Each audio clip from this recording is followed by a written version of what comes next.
Bonsoir à tous. Je viens de publier un texte sous le titre « Destruction des téléphones portables des élèves.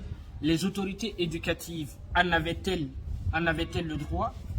Alors pour rendre plus accessible ce texte, j'ai décidé de le transformer en format vidéo et le publier pour vous. Mesdames et messieurs, il y a 2 jours, nous avons assisté à un spectacle particulièrement étonnant dans notre pays. Plus de 300 téléphones portables, calculatrices et montres connectées ont été écrasés, puis brûlés volontairement par des responsables de l'école guinéenne. Appartenant à des élèves, ces objets ont été saisis lors des derniers examens nationaux pour violation de l'interdiction faite de se présenter dans les salles de concours accompagnés de tels appareils. Pour justifier cette destruction de biens privés, certains internautes, donc certains de nos compatriotes, ont invoqué un exemple ayant eu lieu en Côte d'Ivoire. Dans ce pays, en 2012, les autorités avaient fait détruire plus de 2000 objets de même type et saisis dans les mêmes conditions. Que dit le droit ivoirien à ce sujet? Nous n'en savons rien. Nous allons donc nous contenter d'évoquer le cas de notre pays, la Guinée. Mesdames et messieurs, que dit le droit guinéen à ce sujet? Selon le droit de notre pays, se présenter dans une salle d'examen muni d'appareils permettant de trouver et de recopier les réponses aux questions du concours, cette pratique est considérée comme une tentative de délit de fraude. Une fois prouvé, le délit de fraude peut entraîner des sanctions à la fois administratives et pénales. C'est une évidence. Ainsi, en cas de flagrant délit de fraude ou alors de tentative de fraude, le surveillant de la salle doit intervenir rapidement pour saisir les pièces permettant d'établir plus tard la réalité des faits. Sur le champ, ce surveillant doit faire rédiger un PV de constatation qu'il fait signer par la personne accusée. Cette procédure a-t-elle été respectée lors de la saisie ainsi opérée sur les élèves? Allez y voir. Les PV ainsi dressés sont transmis à la commission de discipline, en l'occurrence la commission de discipline du bac, laquelle commission va, le cas échéant, convoquer plus tard les élèves concernés par la fraude. C'est seulement après avoir été entendu que ces élèves pourraient se voir infliger une sanction administrative définitive. On pourrait ainsi leur interdire de participer à tout examen national ou alors de s'inscrire à un établissement d'enseignement supérieur pendant une certaine période. C'est cela la procédure normale, la procédure édictée par le droit.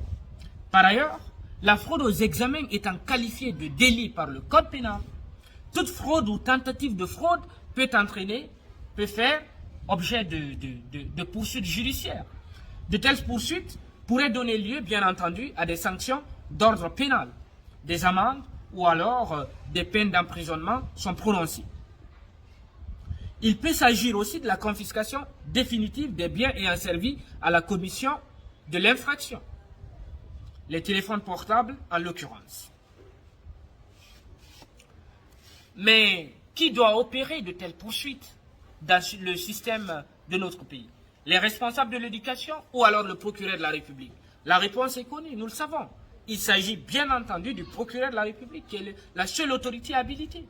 Les autorités de l'éducation auraient dû donc transmettre les PV dressés lors de la saisie des objets accompagnés de ces derniers au procureur de la République, lequel aurait apprécié l'opportunité d'engager ou non les poursuites demandées.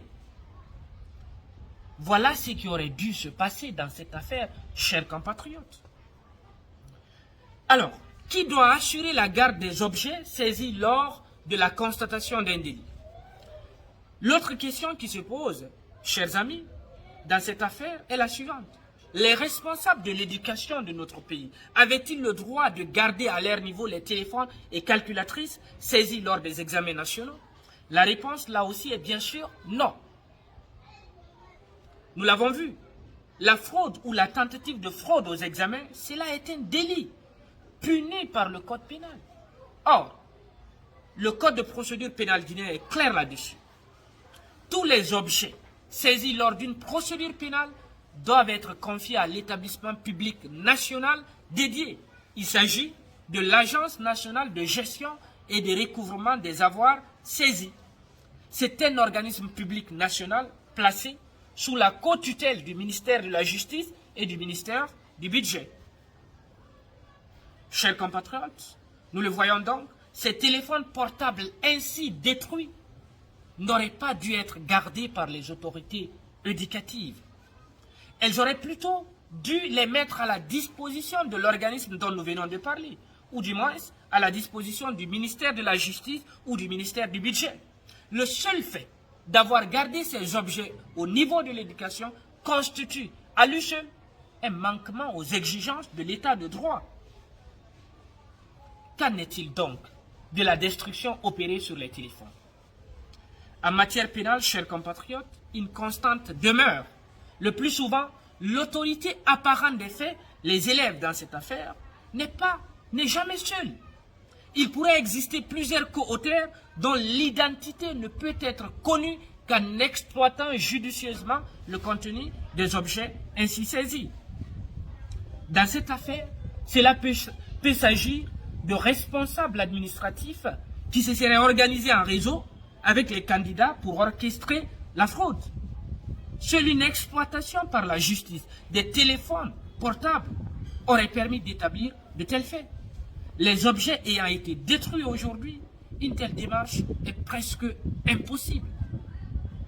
Mesdames et messieurs, pour la gouverne de notre opinion, rappelons ceci. La destruction d'un objet pouvant faciliter la découverte d'un délit et la condamnation des coupables éventuels, cette destruction peut avoir pour objectif, tenez-vous bien, de faire obstacle à la manifestation de la vérité.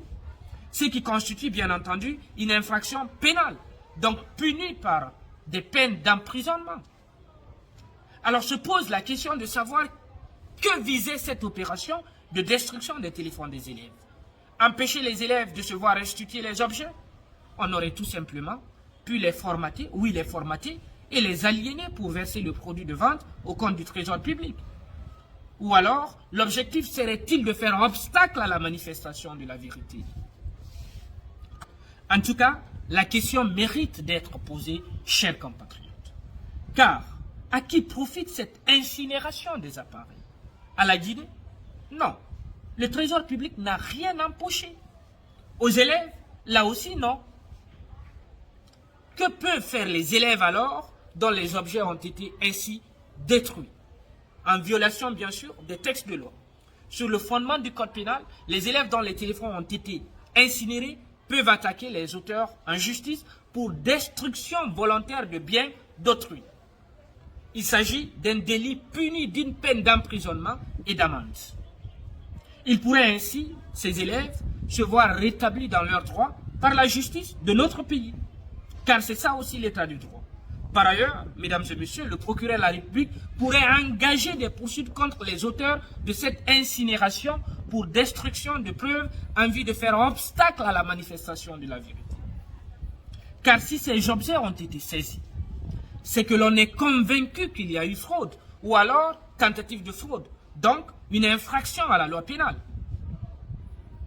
Chers compatriotes, l'état de droit auquel nous en appelons tous les jours, les exigences d'un tel état de droit nous commandent de ne négliger aucun manquement au texte de loi de la République. Voilà pourquoi les responsables de cette destruction d'objets qui auraient pu aider à la manifestation de la vérité, ces responsables nous doivent de l'explication. Ils doivent une explication à la société guinéenne. Nous avons besoin de savoir. Oui, besoin de savoir qui communiquait avec ses élèves pendant les examens à travers les groupes WhatsApp, pour ne pas que ça se reproduise. Nous avons besoin de savoir pourquoi avons-nous privé ainsi le trésor public de l'une de ses ressources, de ses sources de revenus, en l'occurrence le produit de vente de biens saisis lors de la commission d'infraction pénale. Mesdames et messieurs, si nous voulons que les examens de l'année prochaine se tiennent sans fraude, il faut que nous sachions qui se cachait derrière ces groupes WhatsApp qu'utilisaient les élèves dont les téléphones ont été saisis et détruit. Je vous remercie.